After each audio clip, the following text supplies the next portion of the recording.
Welcome to another episode of What's New in Treblle 3.0.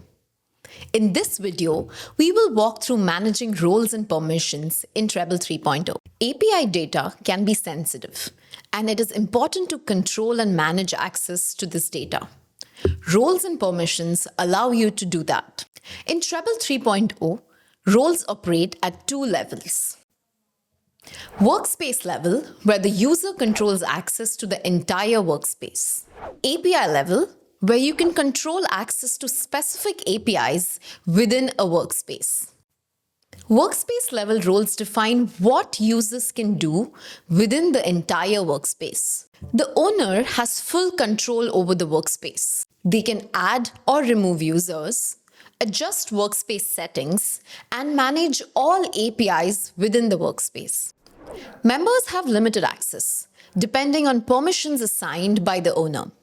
Members can view APIs and their related data, make comments, or tag the team members, and also perform other assigned tasks such as managing specific APIs. You can assign additional permissions for more granular control at the API level. You can allow a user to update API configurations and restrict users to viewing API metrics without the ability to make changes.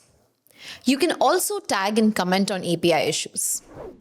To manage roles and permissions, go to People from Settings in your workspace, add a new user by entering their email, choose their role at the workspace level, be it owner or member. This ensures each user has access to the right data and tools.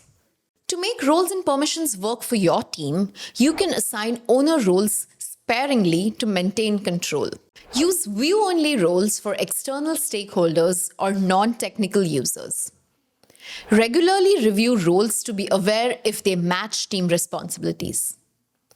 That's how you manage roles and permissions in Treblle 3.0. In the next video, we will see how to use API visibility settings to control access to individual APIs. If you like this video, please let us know what you want to see next. Thanks for watching.